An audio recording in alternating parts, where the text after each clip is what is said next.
May patatas ka pero gusto mo naman ng ibang recipe? I-try mo ang ganito, baka magustuhan mo. So nilaga ko lang po yung patatas sa tubig na may asin. Pagkatapos naman po, tinanggal ko sa pinaglagaan. Then naglaga naman po ako ng itlog. Habang nilalaga ko po ang itlog, ay dinudurog ko naman po ang mga patatas. Nang madurog ko na po, ay nag-add po ako dito ng parmesan cheese. Hinalo ko po para mag-combine maigi ang parmesan cheese sa mga patatas na dinurog ko. Pagkatapos ko pong mahalo, ay nag-add naman po ako dito ng parsley at hinalo po ulit para mag-combine maigi. Then, nag-add na din po ako ng mga asin. Then, hinalo po ulit. Pagkatapos ko pong haluin, ay inilagay ko naman po sa isang lalagyan. Pagkatapos ko pong mailagay itong first layer, ay naglagay po ako dito ng mga cheese. After naman po ng paglalagay ko ng cheese, ay nag-add naman po ako dito ng mga itlog na hiniwa na.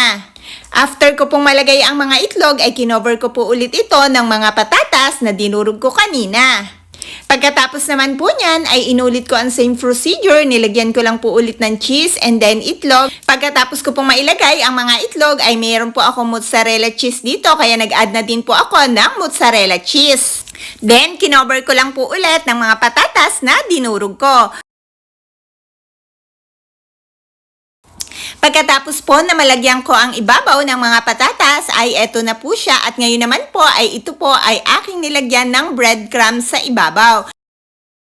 After ko pong malagyan ng breadcrumbs sa ibabaw at ngayon naman po ay dadako po ako sa pagluluto nito. Iluluto ko lang po ito sa air fryer. Pero kung may oven po kayo ay pwede din po. So after mga ilang minuto po ay okay na po itong aking nilutong gato. Pero ito po ay aking version. Dahil po may ibang version po nitong gato na nilalagyan pa po nila ng prosciutto. Pero dahil po for today wala akong prosciutto, kaya naman po ganito lang po, cheesy po ang aking version ng gato. So guys, kung hindi mo pa po na-try ang ganito, itry mo na po dahil masarap po talaga ang ganitong recipe. Niluluto ko po ang ganitong recipe kapag medyo marami pong patatas at para maiba-iba din po ang aking recipe ng patatas dahil nga po karamihan po sa aking ginagawa sa patatas ay sinasahog ko po sa iba't ibang klase ng lutuin. Kagaya nga po ng kaldareta or iba pang mga lutuin. So guys, kung hindi mo pa na-try ang ganitong recipe, itry mo na po yan dahil I'm sure po ako na magugustuhan mo dahil sobrang linamnam, sobrang sarap, sobrang cheesy at talaga namang pong nagme-melt sa iyong mouth.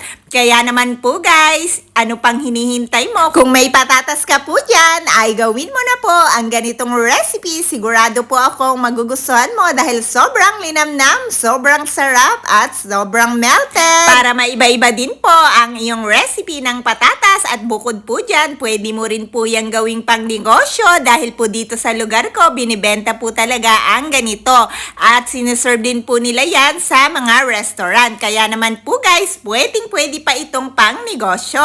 So guys, dito na po tayo sa Tikim Portion. Dahil po talagang nakakagutom, dahil po sa sobrang cheesy niya, kaya naman po, titikman ko na po talaga yan. Ang sarap po talaga guys, talaga pong sobrang cheesy at ang sarap din po nung itlog, lasang-lasa po. At yung patatas nga po talaga ay sobrang lambot, kaya naman po, melt na melt po talaga kapag ito ay kinain at sobrang sarap.